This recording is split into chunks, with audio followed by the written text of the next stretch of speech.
เบิ่งเบอร์โทรนะครับให้ลูกเบิ่งเบิ่งรับเบิ่งเท้ารับเบิ่งเอ้ย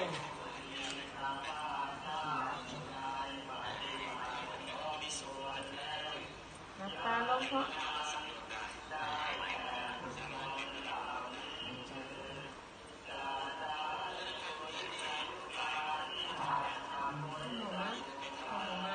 ออกมาทุกคนยังครับเขาไม่ได้มาเขาก็โทรมาบอกพี่สาวเขาบอกขอเอาโทรศัพท์ไปไว้ข้างๆหูแม่หน่อยแล้วเขาก็อ่านพระสูตรให้ฟังบอกพระสูตรให้ฟังนี่เลยคุณแม่ตายอย่างสงบเหมือนกัน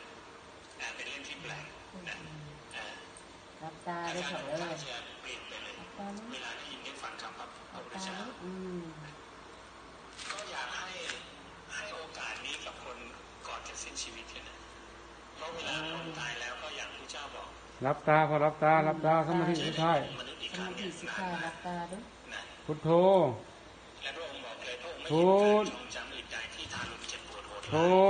ยิ่งกว่าการถูกจองจำในนรกในวิสัย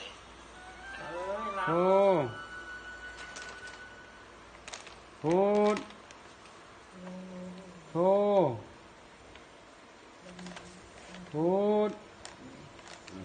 ทโธ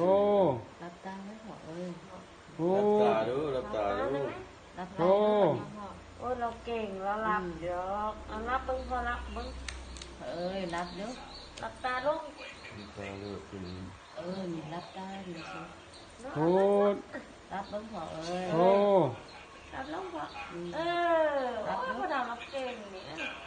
เอารับสมาธิซะรับสมาธิรับตาเด้อ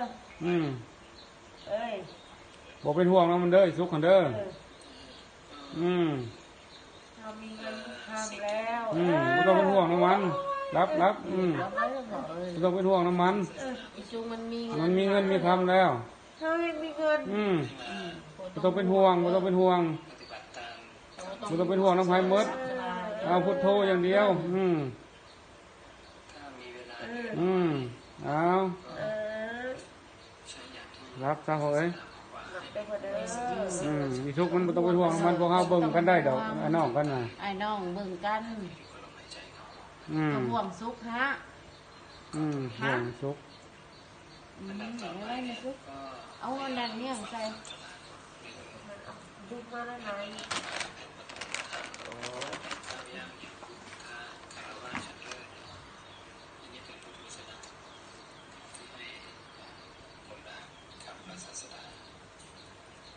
ซึ่งจะฟังจากพระศาสดาโดยตรงหรือสาวกที่นำคำศาสดามาถ่ายทอดในที่สงฆ์ต่อเกิด